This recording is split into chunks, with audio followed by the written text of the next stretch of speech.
tas yama. Chichitayamanopistam staktam vishvam padamyam Vandeham Shiv Shiyuda Padakam Shiv Vaishnavam Shivupam Jagajatam Saganagnatam Vitam Tam Sajivam Sadvaitam Savadutam Bhajana Saitam Shri Krishna Chaitanya Deva Shri Radha Krishna Padam Sankalita Shivishakam Vitam He Krishna Karuna Sindhu Dinabandha Jyatpate Gopesha Kapkakanta Adakanta State Tapta Kanchana Gaurangi Radhe Vrindavaneshwari Vrishabhanu Sutta Devi Panamama Hari Pankha Kalta Visha Kripasan Vivasha Patnam Pavanabhyo Vaishnabhyo Namo Namaha Jaya Shri Krishna Chaitanya Prabhu Nityananda Shri Advaita Gadadhar Shivasati Hare Krishna Krishna Krishna Hare Hare Hare Ram, Ram Ram, Hare Hare. Namo Vishnupadaya Krishna Prasthaya Bhutale Srimate Bhaktivedanta Swami Namini. Namaste Saraswati Devi Gaurvani Nirvishesha Sunyavadi Bhaskacharya. Ila Prabhupada Ki. So, this is the fourth part of this seminar. Fourth part. We'll discuss about the effects of chanting the holy name. What happens when you chant the holy name? But yesterday in the last session, we discussed who can chant the holy name. You remember anything of it? Whatever you remember, just 1 point, yes?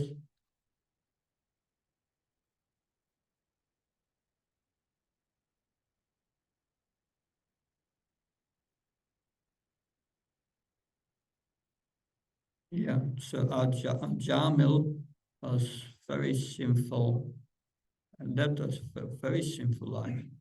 But still, he chanted once the holy name, maybe more, because he called his son many times.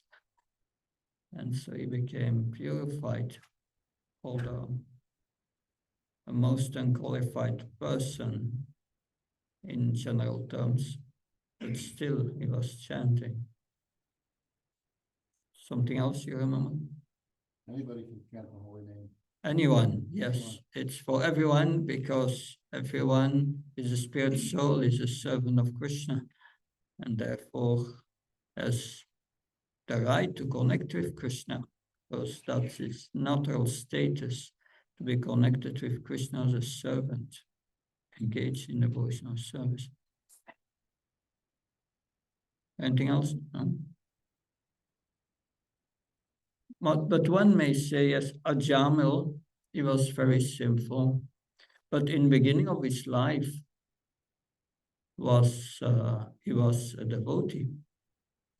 He was a Brahmin, the son of a Brahmin, and he was worshipping the deity and so on. He did devotional service before he fell down. So one can say, okay, Krishna is reciprocated with that. Yes, he got a mercy because he had been a devotee before. So there is some qualification there.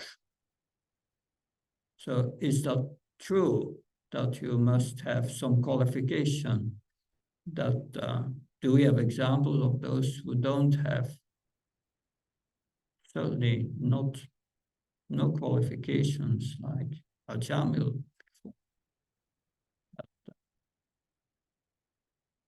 The example is from Chaitanya Charitamrita, Mihrari the hunter. And I will read a summary of that pastime. I just wrote it down here. So the historical narration of Mihrari is told by Sri Chaitanya Mahaprabhu to Srila Sanatana Goswami in the Chaitanya Charitamrita. So in the Madhya Lila, chapter 24, verses 229 till 282. So Lord Chaitanya was instructing Sanatana Goswami. There are 4 chapters in which he instructs Sanatana Goswami. Very nice. There's an entire part of Nectar of Devotion there in Chaitanya Charitamrita. So that's the history of Mrigari. Mrigari means the enemy of the animals. That's what it means. The story demonstrates that even if one is born in a degraded, sinful family and is cruel and violent by nature, they can be transformed into the best saints simply by chanting the Hare Krishna mantra. Prajari was a hunter by profession, and his joy in life was giving pain to other beings. His name literally means enemy of the animals, and it was very suitable because when he would hunt animals, he would deliberately shoot them in such a way that they would not die immediately, but suffer intense pain for a prolonged period before dying. So one day, the great devotee Narada Muni was walking through the forest when he saw a deer pierced by an arrow lying on the ground, writhing in pain. Walking further, he came across a boar and then a rabbit, both in the same pitiable condition. Eventually, he spotted the hunter Mrigari, who had shot the animals, hiding behind a tree, pulling back his bowstring to shoot another one. Despite Mrigari's fierce physical appearance and his clearly vicious attitude, Narada fearlessly approached him and asked, "Why are you only half killing these animals and leaving them suffer like this? Why don't you at least kill them completely and put them out of their misery?" Mrigari replied, "I like the half-killed animals suffer. When they twist and turn in pain, it gives me joy." You can understand what kind of person he was. Narada said, "Well, you may like it now, but you will not like it in the future when your karma catches up to you. It's bad enough that you have this violent profession, but because you are causing additional unnecessary pain to the poor animals, you will have to suffer heavy sinful reactions. All the animals that you have tortured will torture and kill you in your next life and life after life." Hearing this, Mrigari became afraid and asked Narada what he could do to become free from his sinful reactions. And Narada instructed him, "First of all, you must break your bow." Mrigari hesitated, thinking that if he breaks his bow, he will not have no source of livelihood. But Narada Muni assured him, "Don't worry, I will supply you and your wife with food every day." Mrigari broke his bow and awaited further instruction. Narada told him, "Go home and distribute all your wealth to the Brahmins. Then, taking just one change of clothes, leave your home and build a small cottage by the riverbank. Make a raised platform outside and plant a tulsi tree there. Every day, you should circumambulate the tulsi plant, water her, and continuously chant the Hare Krishna mantra." Mrigari did exactly what Narada told him. As soon as the news traveled to the village that a fierce hunter has become a Vaishnava, so out of curiosity, many people came to see him. And all of them would bring offerings of food. In this way, Mrigari and his wife always had more than enough to eat. After some time, Narada visited his friend Parvata Muni to go and pay a visit to Mrigari. When Mrigari saw them approaching his hermitage from a distance, he ran out to greet them. Before paying his dandavat obeisances to them, he used a cloth to brush the ends of the path, so none of them would be crushed.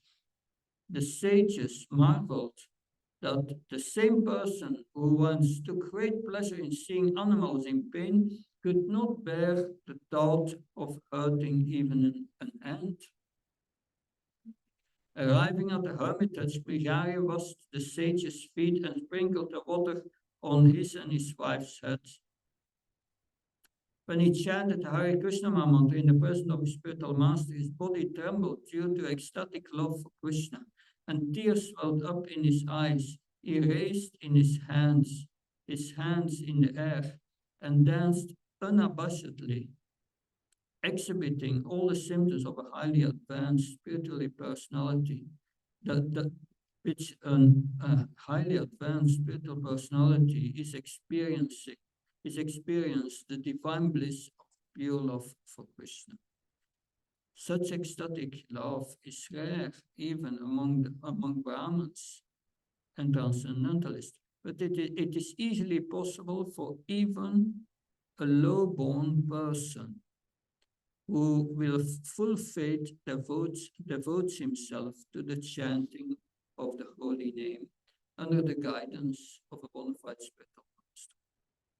This is possible because the holy name, being Krishna himself, is inconceivably powerful. So what's our conclusion here? That what made Brigari the hunter qualified? Yes. Association with a pure devotee. Yes, that was the beginning.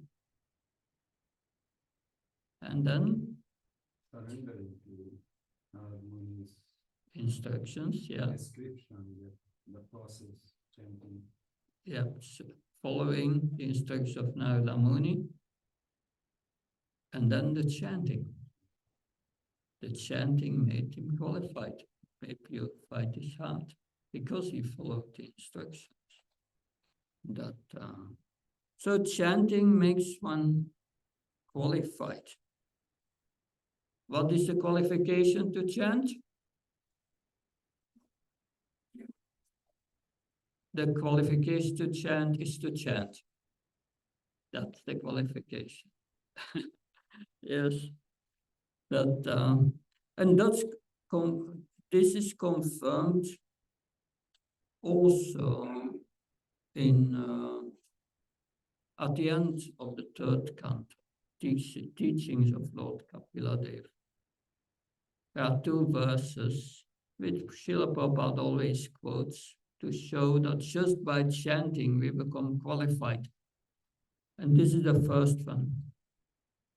Yanamadaya Shravananu Kirtanat Yapravanatyat Smaranatapik Svado Bisatya Savanaya Kalpate Buddhas Panaste Bhagavan Dakshanat. To say nothing of the spiritual advancement of persons who see the Supreme Person face to face, even a person born in a family of dog eaters immediately becomes eligible to perform Vedic sacrifices. If he once utters the holy name of the Supreme Personality of Godhead, or chants about him, hears about his pastimes, offers him obeisance, or even remembers. And then you have the other verse.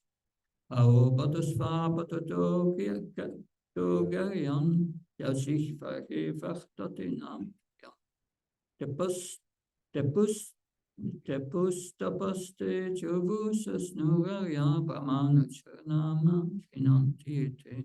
Oh, glorious are they whose tongues are chanting the holy name.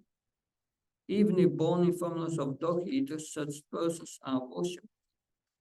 Persons who chant the holy name of your Lordship must have executed all kinds of austerities and fire sacrifices and achieved all the good manners of the Aryans.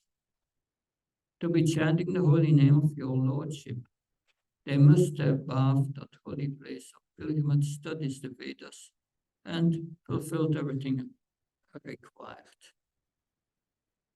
So one devotee asked Srila Prabhupada, he quoted this verse and said, Prabhupada, did we really do that in our previous life? All these austerities and sacrifices and waiting in pilgrimage. Prabhupada smiled and he said, I did them for you.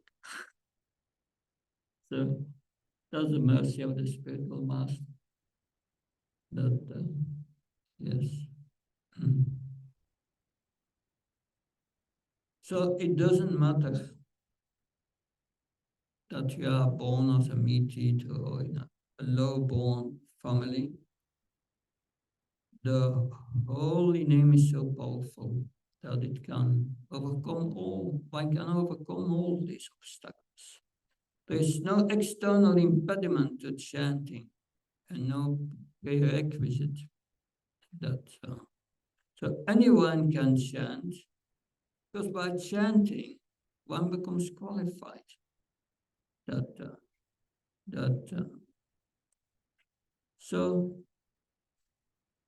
that brings us to the topic of today. What happens when you chant the holy name? What are the effects of the holy name? Yes. Question on Jami. Yes, holy name is everything, but still we have a conscious choice.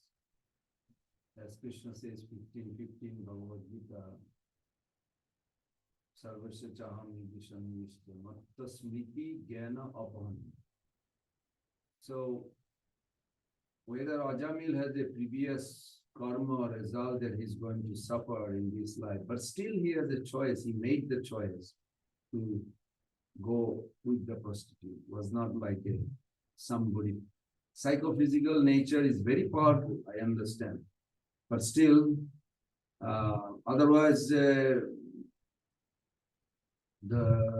power of holy name was not exhibited by Ajamil at that time. He could have taken shelter and escaped from the fallen. But then he made the choice.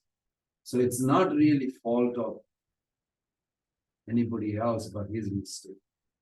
Yeah, so the point Panavina Prabhu is making is that, yeah, Ajamil, yeah, okay, he went with this prostitute, yes, so he had to fall down, but it was his choice. Yeah. Because, yeah, he could have taken a different life. That, well, the thing is, yes and no. There are a few things to say. Like in Bhagavad Gita, it is said, even one of the roaming senses can make you. You have, if the process fall down at 8 stages, diet, shape, sunset stage, some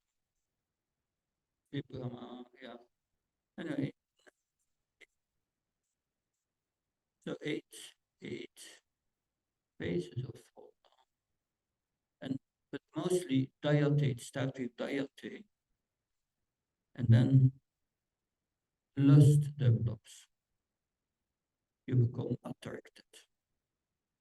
And in this developing of lust, there is a limit.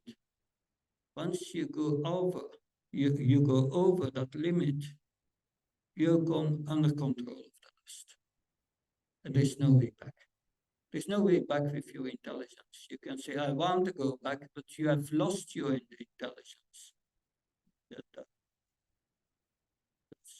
is Buddha in our side. Your intelligence is lost. You become angry, and so on. It's lost.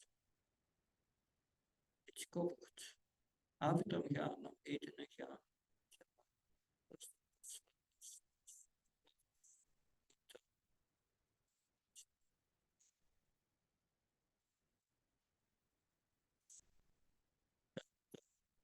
In the beginning, he contemplated. So he went to a point where he lost his controlling power. Yeah, and what Did not come back. Yeah, and what happens after that? That from one thing come another. He had a prostitute, he had to take care of her house, and then he had to steal. It's an entanglement. And he got entangled, completely entangled. And also, we experience that in the United States, especially, that now that time is over, but 20 years ago, even easy to borrow something. But before you get, you have an immense debt on your credit card, and you have to work. You become a slave of the system. You become entangled in all these things, and you became completely entangled. And that's the power. But good you bring that up, because one of the effects of the holy name is it brings you out of illusion. We will discuss that. But yes, finally, he, on the other side, he had knowledge. He was a Brahmin, he got an education. He should have known better.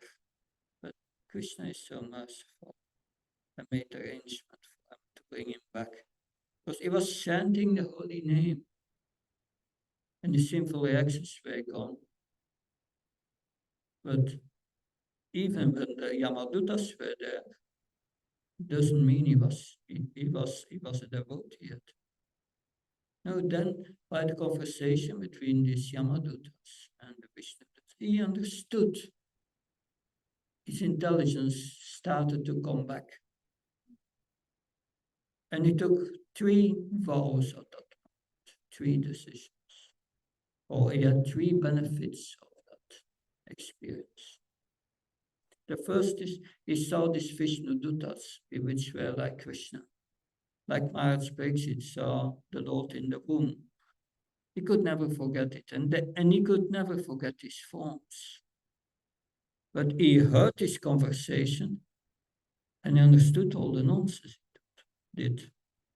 At that moment, he decided, I will never do it again. That is our conviction as devotees we must have. I will follow these 4 relative principles. Lust can attack me as much as wanted, and I may fall down sometimes, but I will continue. I have the determination, I will get out of it by the mercy of Krishna. So he got that determination. But then he understood, yes, that now I have to become a devotee. And that was the 3rd blessing he got. 3rd blessing is that his life was prolonged. Was prolonged. So he got time now. Now he decided, I'm going to become a devotee. He went to Hardwar and got into Vaidhi Bhakti. And he became purified by the chanting of the holy name.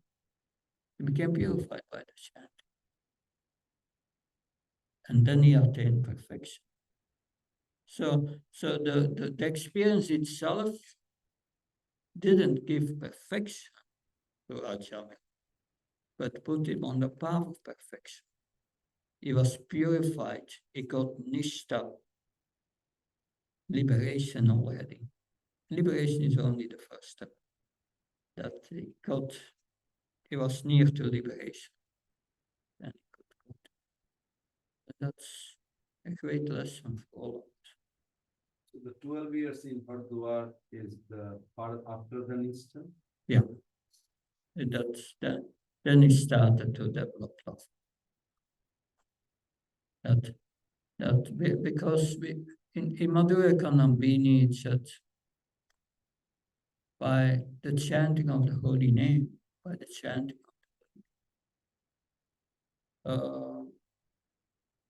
Vishwanath Thakur says that you have different kinds of anahtas. And the anahta, the first two of these 4 anahtas he mentions, are anahtas coming from sinful activities. And anahtas coming from pious activities, that's also an anahta, because it's sinful activities creates, you must take birth again to suffer for that. And pious activities, you must take birth again to enjoy. That's also, but you have to take birth. So it destroys both reactions. But there are stages. So you have 3 stages of chanting. I just give a summary because we can go deep in it. But you have the offensive chanting, the clearing stage, and the pure chanting after liberation. 3 stages. And Ajamil, yes, he was, Ajamil was chanting Narayan, his son, calling his son, and that's called Namabhas, because he did not chant the holy name to get something from Krishna. So there was no material motive. He was just chanting, calling his son. Of course, Haridas Thakur says this is Namabhas, but it's in the lower level of Namabhas. It's not very elevated Namabhas. But still it can give you liberation. And that's another benefit we are going to discuss. It gives you liberation. But then when you chant in this Namabhas, which is the beginning of the clearing stage, of the beginning of Anartha Nivritti, clearing of the heart, just the beginning. But in Namabhas, if one chants in that way, Vishwanath Chakravarti Thakur says that it takes away the reactions of your sinful and pious activities. The reactions. And these reactions, but it goes in stages. That, like, if you have offensive chanting, then only a few of the reactions will be removed, not much. The influence, the power of the holy name is not manifested fully, but it has some effect even in the offensive state. But when you come in Namabhas, it becomes pervading. Oh, it's more anahtas. Nearly all anahtas are gone. But when you come to the higher position of the clearing stage of Namabhas, then all the practice all the reactions of the pious and impious activities are gone.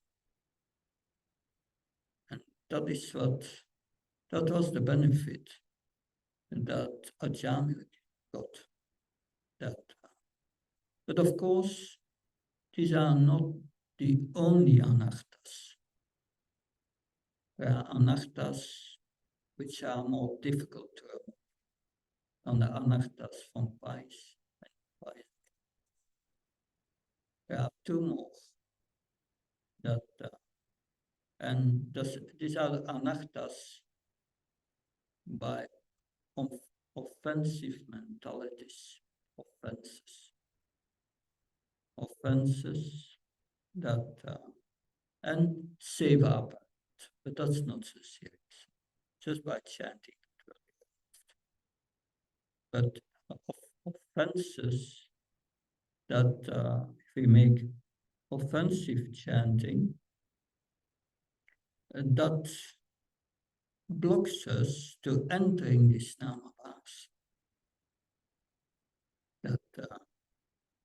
That's a problem. The Namabhash Maharaj, I find there is a, like yesterday you were nicely explained about Sanketa, Priyasham, Stobam, Helanam, Yeah. four types. These are like unintentional. Yeah, unintentional And then chanting. intentional Namabhash is also there.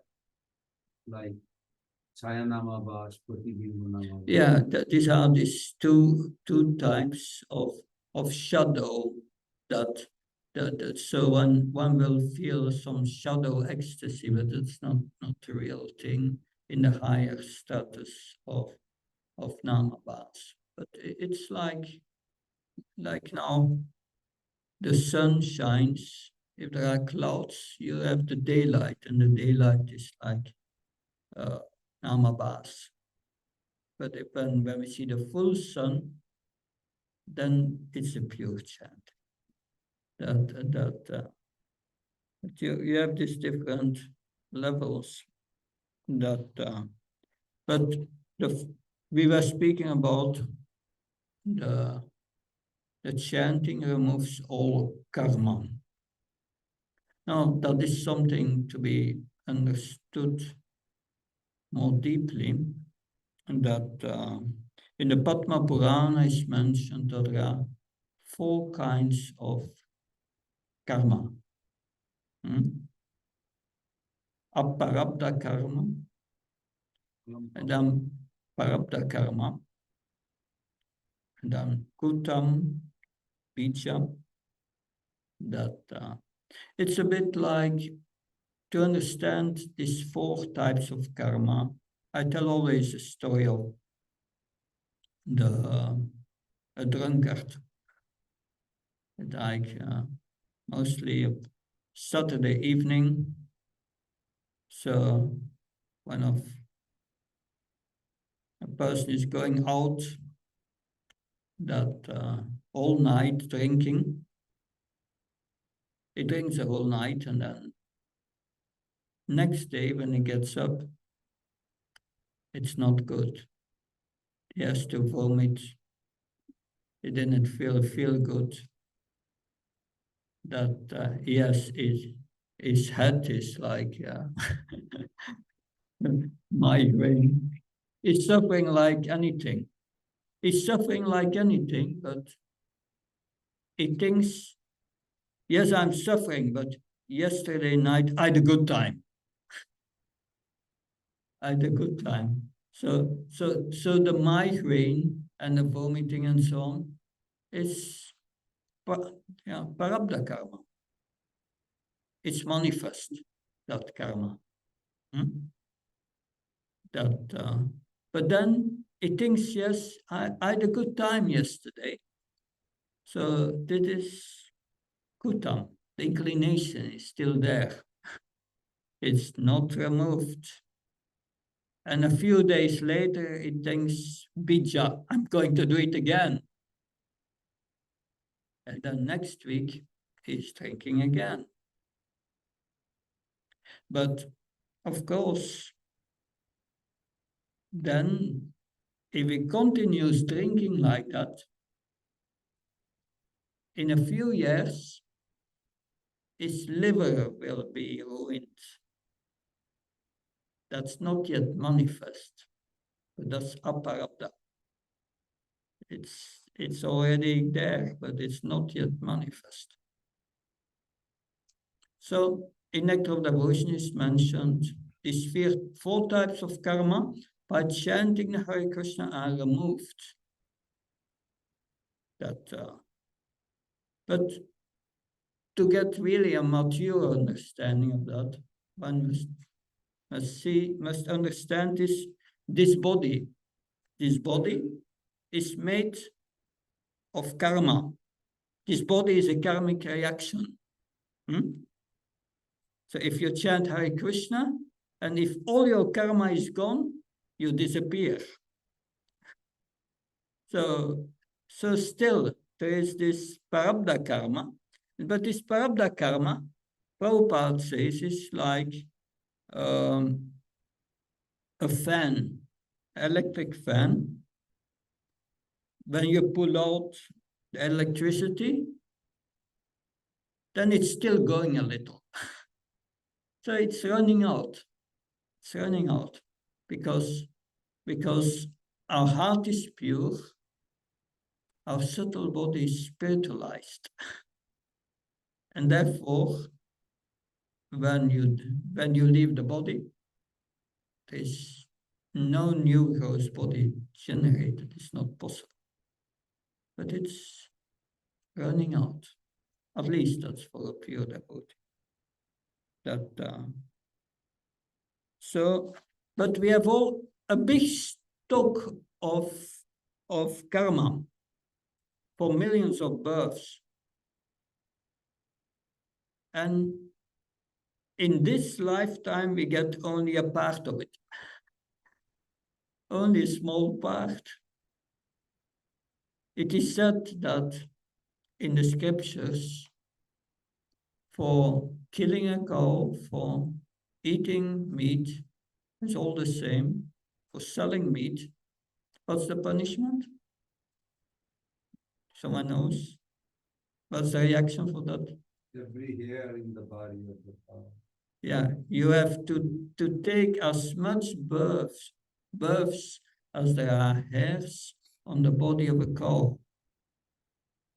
So how long does it take to kill a cow? 20 minutes? What karma you make for eating meat? What karma you make? It's immense. Yeah. It is. Yeah. Of course, Krishna does not want us to touch the cows. That's sensitive. But yes, so your karma is to come. And who decides which part of karma you get in this life? Krishna decides that as a super soul, he gets exactly what you deserve. But by the chanting of the Hare Krishna mantra, it's so powerful. It removes all this karma for many, many, many births. And that is amazing. That's an amazing power, spiritual power of the mantra. The most powerful.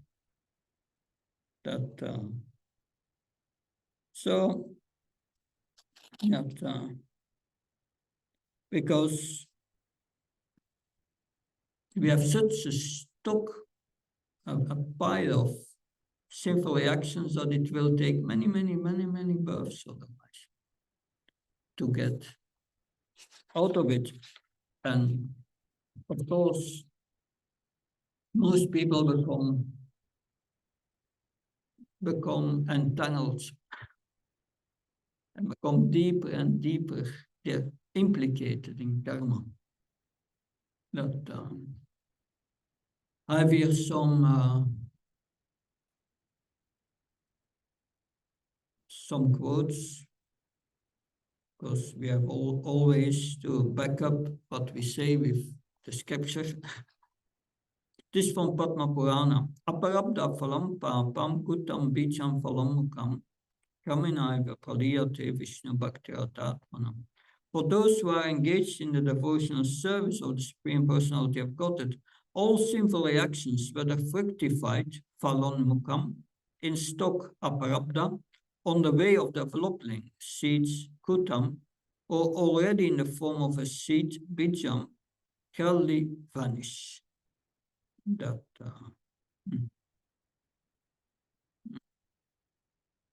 this is another quote. This is from the Bhagavatam, 11.255. Vichatiridayam nayasya saksat tariravasabitu yagochnas nasa. The Supreme Personality of God is so kind to the conditioned souls that if they call upon him by speaking his holy name, even unintentionally or unwillingly, the Lord is inclined to destroy innumerable sinful reactions. Now, many more quotes. Our time is limited. The next effect of the chant of the holy name we are discussing is it frees one from material illusion. So it is mentioned in the third canto of the Bhagavatam, the creation by Lord Brahma, the Visarga, how Brahma has created these 5 kinds of illusion, which are the cause of material existence. So the cause of illusion is that what's the root cause of our illusion? Can someone tell?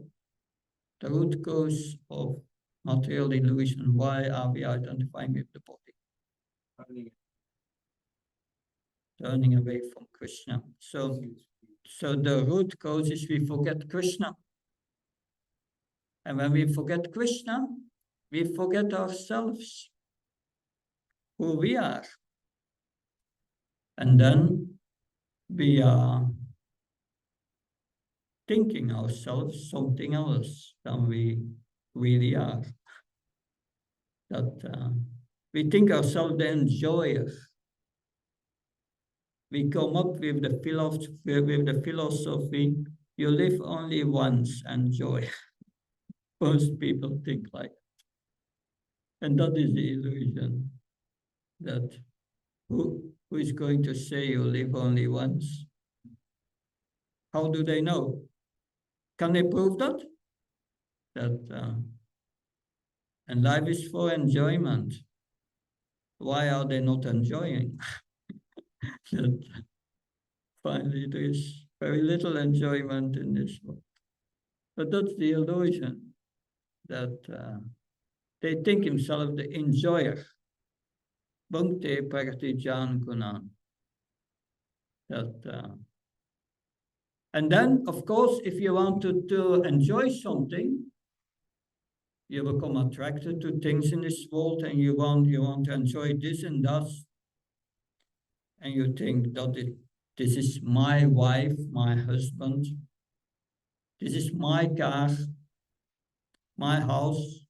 So mind comes. After the false eye of the enjoyer, the mind comes. And then, what's the result? Suffering. And what's the end result? You think you are this body. So you think when the body dies, I'm going to die. I'm finished. But we are eternal souls. It's a very fearful situation. Very fearful. So, yes. So what was the root cause? Forgetting Krishna. What's the root cause of rectifying that? is remembering Krishna, yes, by chanting the holy name. The holy name is Krishna. That, mhm. So this is from the Bhagavatam. These are verses from the fourth canto. Two verses are in the translation. The living entity by nature has minute independence to choose his own good or bad fortune. But when he forgets his Supreme Master, the Supreme Personality of Godhead, he gives himself up unto the modes of material nature. So how do we give us up to the modes of material nature? How do we contact the material nature? Hmm?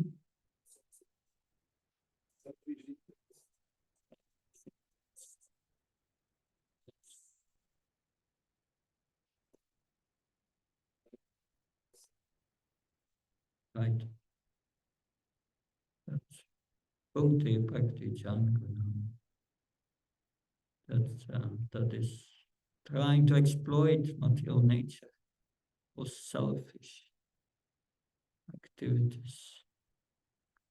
And but it said Mahatmas to Mahabharata, Devim Bhakti Ashita. The Mahatma, the devotee, he contacts the spiritual energy. How does he do that? Desiring to serve under Guru's guidance. By desiring to serve under Guru's guidance. But the next verse said, Satatam Kirtam. Satatam Kirtanam.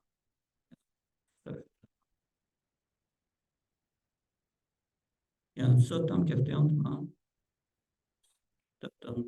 Ja. So Satatam Kirtan. Chanting the holy name. That's how we contact material energy. That's in Bhagavad.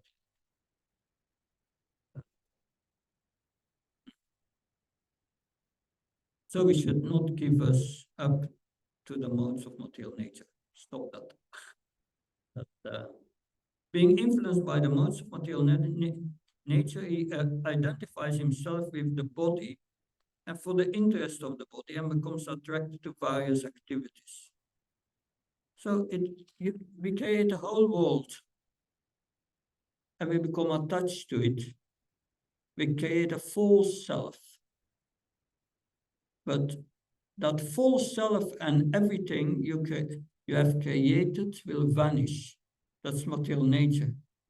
We are not that. So the materialist thinks I'm this body. For them, death is reality. All what they think will vanish. But all what they think is illusion. It's heavy. Heavy. People are fighting for so many things in this world, all for illusion. It's a heavy reality.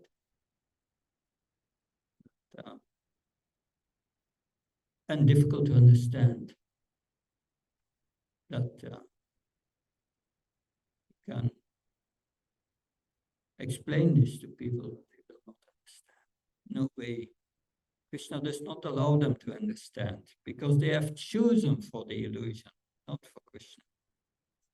He does not allow it. Only a few souls are interested in chanting the holy name, hearing about Krishna. But, only a few come out of illusion.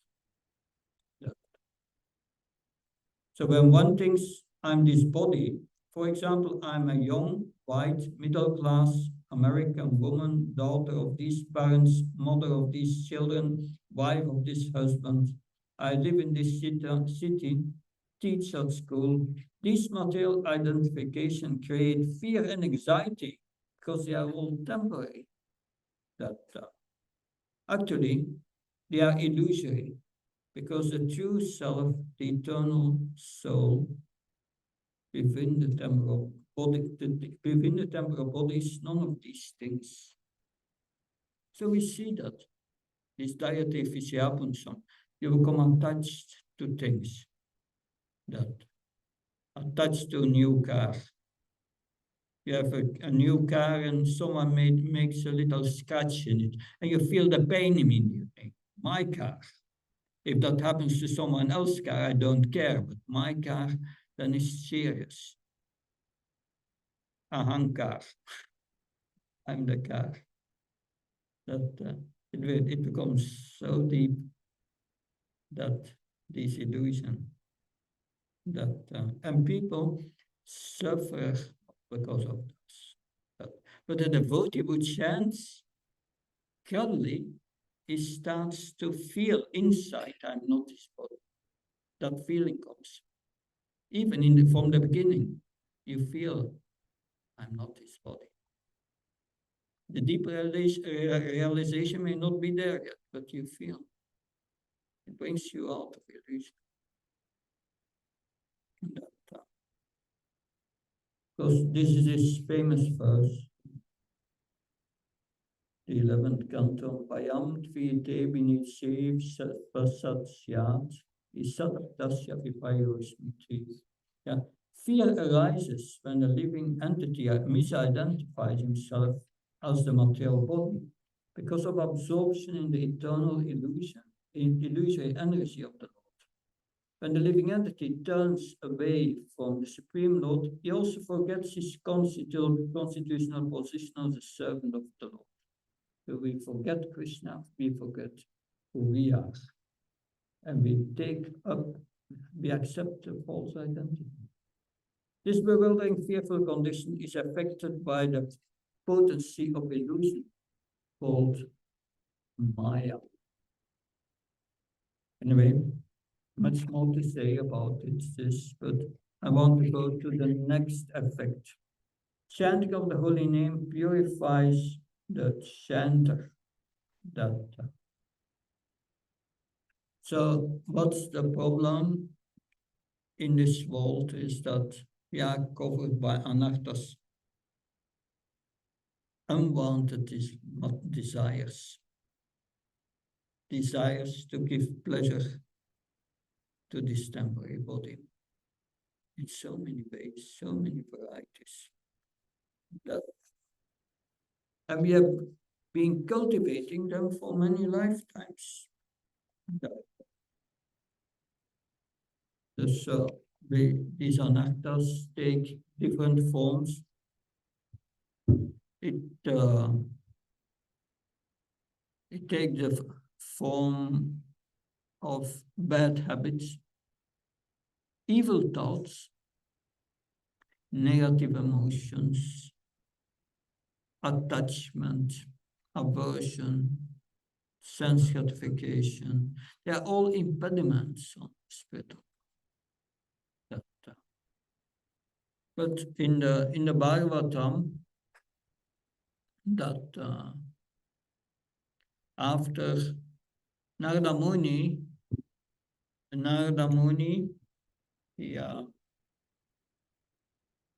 he instructed Srila Vyasadeva. He instructed Srila Vyasadeva to write a Srimad Bhagavatam, to meditate on the absolute truth with devotion. And in this meditation,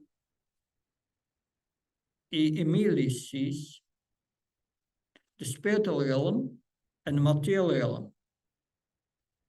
And he sees those who are more intelligent, they are in the spiritual realm. And those in the material realm, they are in illusion, under the illusory energy. So he sees both at the same time. That's interesting.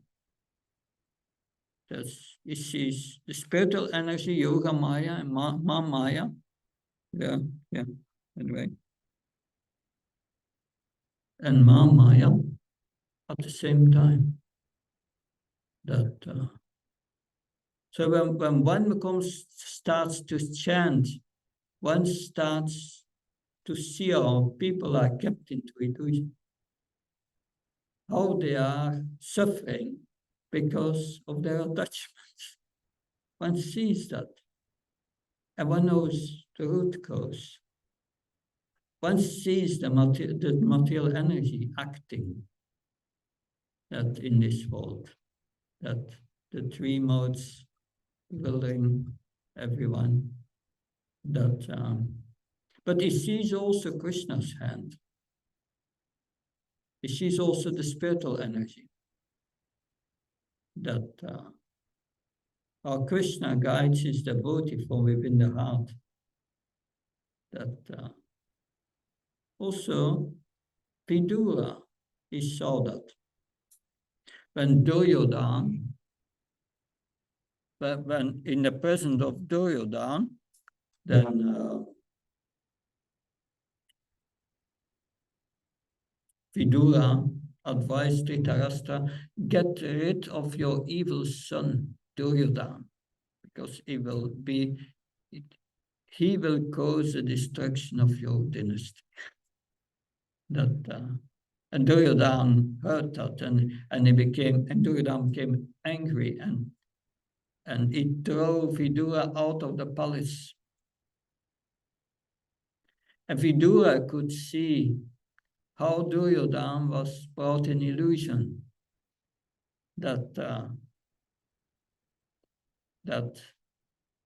and he could see Krishna's hand, because Vidura had for a long time the desire to go on pilgrimage and to purify his heart further.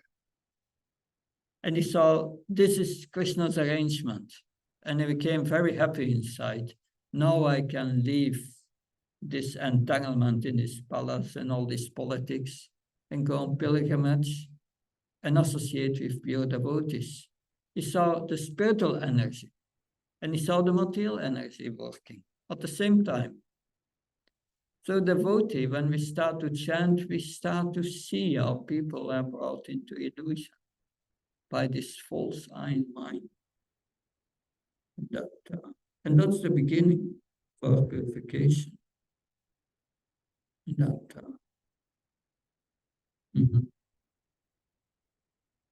Of course, Lord Chaitanya said, Sheto Darpana Marchana. When we chant Hare Krishna, it's like a mirror with dust. But when you have a mirror full of dust, you look into the mirror and you don't see yourself. You can't see yourself, sir, because we are covered by these anarthas.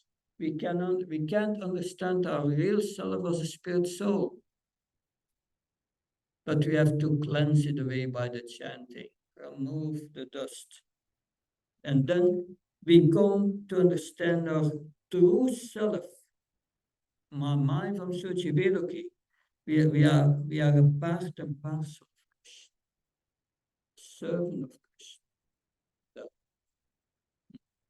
Then, just as a drop of seawater has the same chemical composition of the whole sea, but in tiny proportions, every soul has the qualities of Krishna in minute quantity. Krishna is Satchidananda, eternal, full of knowledge and bliss. And so we are in our pure state. How can we know we are in our pure state? Someone can say, how can we know we are in our pure state of consciousness or Krishna consciousness? Pure Krishna. Does activity, the soul, very good. Yeah, every thought is connected with Krishna. So that brings us out of illusion. That Srila Krishnadas Kaviraj Goswami. He says, if you are in pure consciousness, we develop 26 qualities of a pure devotee. If we have these qualities, some way we are becoming pure. So I read these qualities. Devotees are always merciful, humble, truthful, equal to all, faultless, magnanimous, mild, and clean. They are without material possessions, and they perform welfare work for everyone. They are peaceful, surrendered to Krishna, and desireless. They are indifferent to material acquisitions and are fixed in devotional service. They completely control the six bad qualities, lust, anger, greed, and so on. They eat only as much as required, and they are not inebriated. Inebriated. They are respectful, grave, compassionate, and without false prestige. They are friendly, poetic, expert, silent.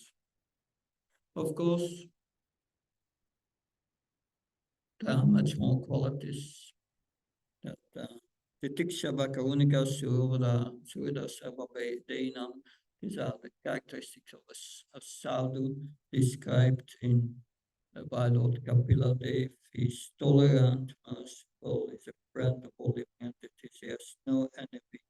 So these are so many qualities. Of course, Bhagavad Gita also, chapter 12, on verse 30 till the end, that the devotee is non-envious, has no sense for possessiveness, is equally happiness and distress. That so many qualities described. And how do we know that we are developing these qualities? That what is our attitude? What is our stride of someone? It's explained in chapter 13, verses 8, 12 of Bhagavad Gita, 20 items of knowledge that are interesting to read them. But two of them are most important. Taking shelter of a bona fide spiritual master and practicing devotional service. And when you practice devotional service, all the other qualities will develop. And then, of course, that's confirmed in the fifth canto, Yasyasti Bhaktir, Bhagavata Kinshana, Savarkana Statra Samas. All the demigods in their exalted qualities, such as religion, knowledge, and renunciation, become manifest in the body of one who has developed unalloyed devotion for the Supreme.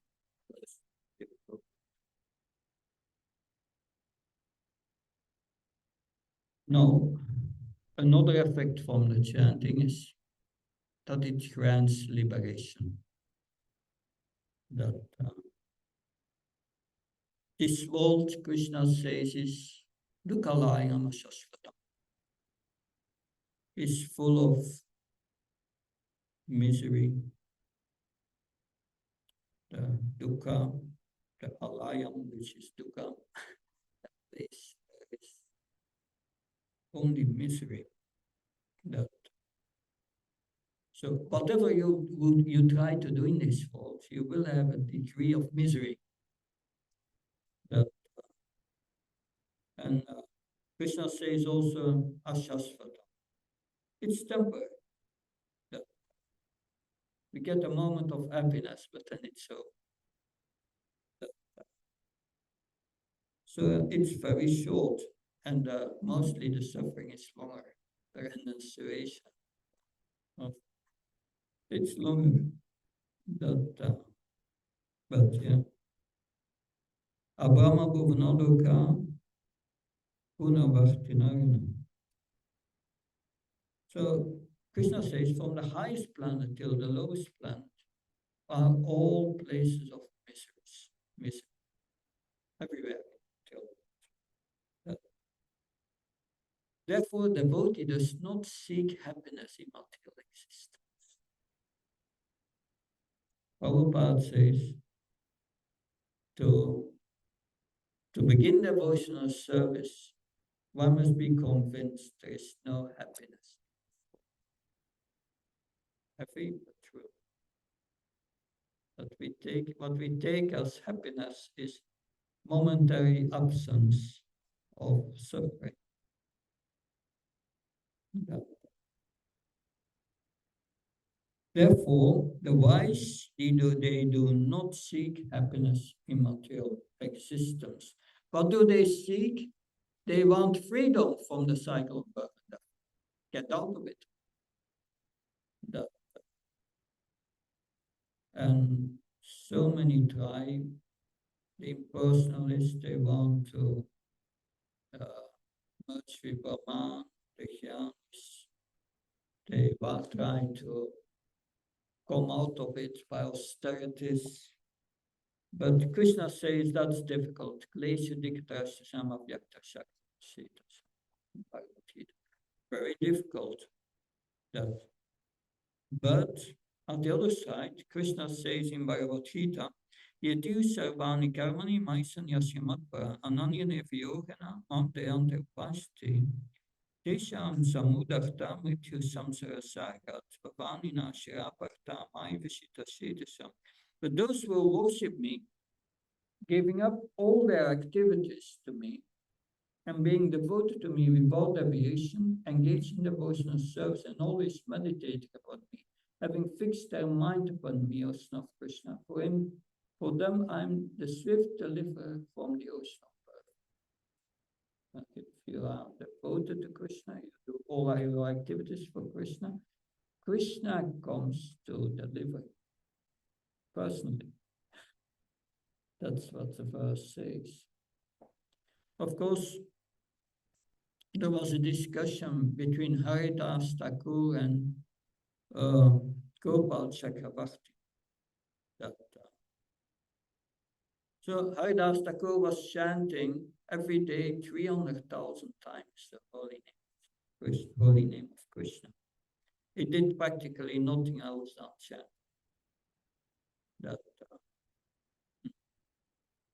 So one day, a group of scholars assembled with Haridas Thakur and were discussing the glories of the holy name.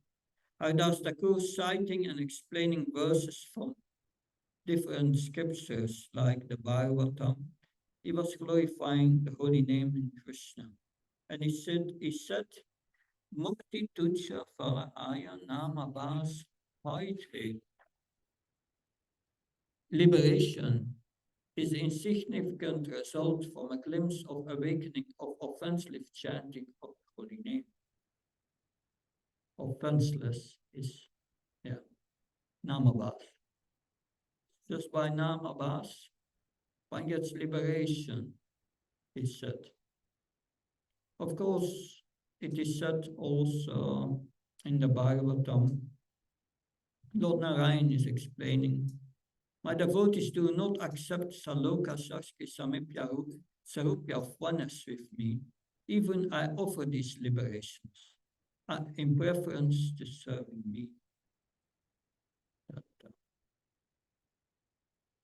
So Haridas Thakur concluded, happiness of liberation is like the water contained in a hoofprint of a calf, compared to the ocean of transcendental bliss experienced by one who chants the holy name and thus associates with the Lord. So liberation can be achieved by this namabhas chanting.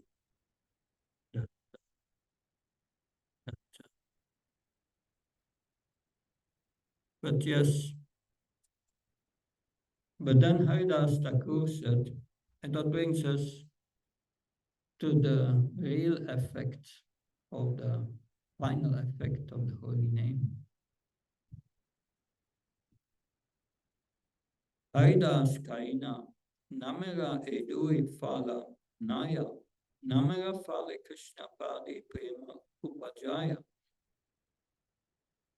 That he says these two benedictions are not a true chanting of the holy name. So, what are these two benedictions, which are not really the effect of chanting of the holy name? It frees one from karma, and one gets liberation from the cycle of birth and death.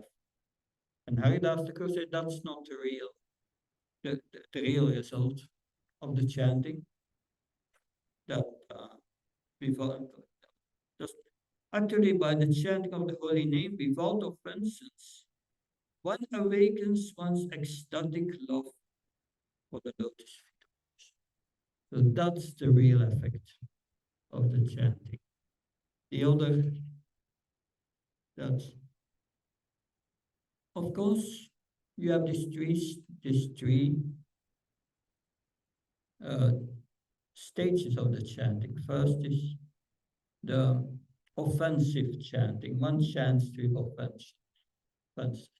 What happens when we chant with offenses? Can someone tell me positively? What's the benefit of chanting with offenses? Offenseless. Of offenses with offensive state. Feel lethargy, slackening, chanting. Positive. Positive. What's a positive effect? Positive. Offensive. 10% back. 10% 10% back. 10% he says. Yeah. How do you come up with Feels like you will get less benefit. You will not get all out of so it. you're putting a figure? I'm just saying, yeah. Yeah, he want to say there is some benefit, but not much. And that's also what Haridas Thakur says, yeah, that you will get rid of a few anarthas, but you have thousands in the heart of millions. A few will go. But Liberation. no, you don't get liberation by offensive chanting. Or positive, you will get sense gratification. Yeah, if you desire. Namaparat gives Yeah, it will facilitate your material desires. It's like, that's a good point. It's like but the whole name is Krishna, and it's like it fulfills all your desires, also material desires. But then when one gives up the 10 offenses, one comes to the clearing stage. And what's the effect of the clearing stage? liberation. Liberation. That's a final effect. Purification of the heart, right? Purification of the heart. Freedom from cycle of birth and death by the clearing stage. And if the heart is clear, pure, and one comes to the pure chanting state.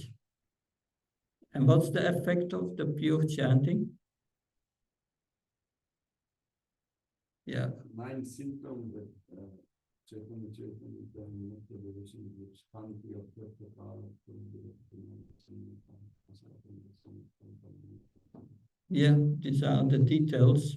In summary, it means you will become attracted to Krishna and develop love for Krishna. Not be disturbed by material demons. The result of pure chanting is a development of love. The development, the chanting in the clearing state is purification of the heart. That offensive chanting, not much effect. But it's a start. It has some effect, but very minimal. Would you say offensive chanting can take away somebody from bhakti path chanting further? Yeah, sure. That there is that verse that says one can chant for millions of births if yeah, but if one is invested with this offensive mentality, it will not bear any fruit. And therefore, Prabhupada wants us to chant without offenses, and then we have these 10 offenses we have to avoid, but we remember, we repeat in our temples, most temples every month. That's scary and discouraging. Hmm? That verse can be scary and discouraging. Yeah, that's true. That at the same time, that we have to give up the mentality of exploiting this material world. Otherwise, we cannot be happy in the spiritual world, but because in the spiritual world there's no sense gratification. So we have to learn that, and that's a process. But if we apply the process properly, that we will make advancement. Usually it's a gradual process, which Rupa Goswami says goes over many births, but we can make it in one birth. Bhaktivedanta Saraswati Maharaj said, make it in one birth. Srila Prabhupada said, don't let me come back. You make it in one birth. Yes. But therefore we have to know how to chant the holy name. And that we will explain at 11 a.m. So thank you. Any questions? Yes, James. Advice on being able to overcome obstacles of doing 16 rounds. Oh, Overcoming obstacles to be able to do the 16 rounds a day. okay. That obstacles, mostly it's commitment, to be committed. Trita Vrata, one must become committed. That and to overcome them, the most easy method is to remain in association of devotees. We are outside of the association of devotees and you chant alone. It's difficult. But if you come here in the morning, we have a morning program and we do japa together, will be no problem. Will be no problem. But when you are alone with your mind. Your mind means illusion energy. And it becomes very difficult. My Guru Maharaj always said that you have one piece of wood, easy to break, but you have a bunch of pieces of wood, difficult to break. If you are in association of devotees, in the temple, in a holy place, we cannot, then it becomes easy. But still, that the chanting should be accompanied by other activities. So proper chanting, and Bhakti Maharaj repeated that again and again. If you are properly practiced, you will get the benefits of it, but you must do properly. Properly says means 4 things. Every day, chant your rounds, follow the regulative principles, do service. Service should be there. And hear the Bhagavatam, because hearing the Bhagavatam, by hearing the Bhagavatam, in our heart, a culture is established which is favorable for spiritual life, which is favorable for overcoming these 10 offenses. And then we will make spiritual advancement. We are bound to make spiritual advancement. So if you are alone, then here the whole day you chant and you hear Prabhupada as much as possible. I've that little thing here. It's an MP3 player or something, and all the lectures of Prabhupada. And wherever I put it on and I hear Prabhupada, and one lecture after another. It's going to all the lectures. And that keep me focused, because that is the point that we will explain here. I will explain that in the next session, that how to properly chant is one must, this is what Haridas Thakur also says. You must be established in sambandha in your relationship with Krishna. And to get into this sambandha, one must hear about Krishna, especially from the Bhagavad. And then you will understand your position. And then we understand what a relationship with Krishna means. And that brings you in a mood of servitude. Servitude to the spiritual master, to the mission, and serve. And you will chant as a service to the holy name. Chanting is service also. Servant, you have to see yourself as a servant, and you need to develop the right mood for chanting. All these things we will discuss after Deland. But this is the most important session. The final session of this seminar, but not about the teachings of the holy name. It's about limit, what we can learn. Good, thank you. Yeah. Please. Just to clarify a little more. So if Ajami had a sadhu sangha at that time, I mean, there's no recording Bhagavatam that he was surrounded. He had a wife and parents, that's all. But did not say whether they are pure devotee or not. I don't know. It's not recorded.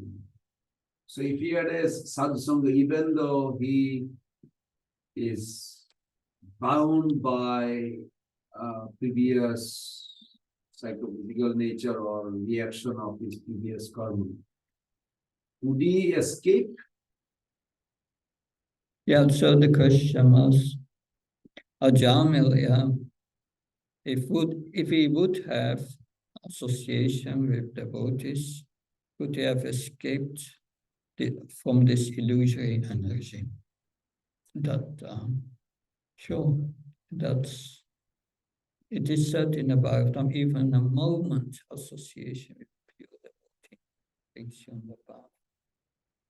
That, and yes, and we see that over again in the Bhagavatam, that Dhruva Maharaj met Narada Muni. Prahlad Maharaj was instructed also by Narada Muni that. But then Prahlad Maharaj was holding onto those teachings when he came out from the womb. Yeah. He was not like kind of neglecting. No, because he got self-realization in the womb, and that's mystical. That it transcends the body concept. So if mothers are pregnant, they should read the Bhagavatam loud. That these vibrations will enter the womb. So would you to the soul. Come to the same conclusion that who is responsible for Ajami's fall down? It's him, ultimately. Even though he has a maybe psychophysical nature, okay, all this is fine. He could have done. Yeah. Finally, our entering in this material world is because of our free will. Krishna is not forcing us. We have always free will. But once we are in illusion, difficult to get out. Very difficult, unless you get the mercy of a pure devotee. That's the message. Good, thank you. We will continue at 11.